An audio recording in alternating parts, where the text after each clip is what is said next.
One World Cup, 3 countries. This has never happened before in 96 years. 16 cities, 104 matches, 39 days. And somehow it's all one single tournament. So how exactly does that work? And why did FIFA even allow it? Let's break it down. It all started because the United States, Mexico, and Canada each planned to bid separately to host the World Cup alone. But in 2017, they had a different idea.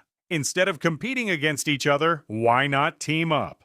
They called it the United Bid, and it carried the slogan United as One. In 2018, FIFA's member nations voted, and the United Bid won with 67% of the vote, beating Morocco's solo bid.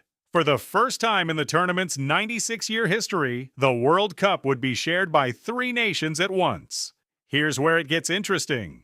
With 48 teams now competing, this World Cup needed way more stadiums than ever before. No single country in the world has enough massive stadiums sitting empty and ready to host that many matches alone.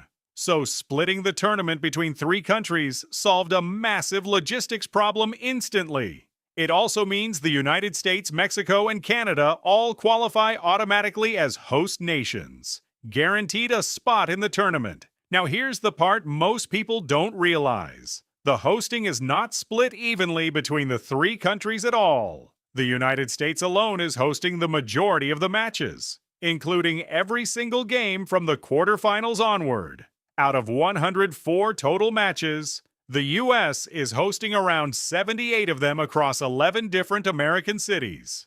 Mexico is hosting matches in 3 cities: Mexico City, Guadalajara, and Monterrey, including the tournament's opening match. And Canada is hosting matches in 2 cities, Toronto and Vancouver, marking only the 2nd time Canada has ever hosted a Men's World Cup match. So why does the U.S. get so much more? Mostly stadium size, infrastructure, and the fact they already have the most NFL-sized venues built. This sounds simple, but it isn't. Because now teams, fans, and broadcasters all have to deal with 3 different countries, 3 currencies, and 3 sets of border rules. A team could play their first match in Mexico City, their second in Seattle, and their third in Vancouver, all within about 10 days. That means flying across multiple time zones, adjusting to different altitudes, and adapting to completely different climates mid-tournament.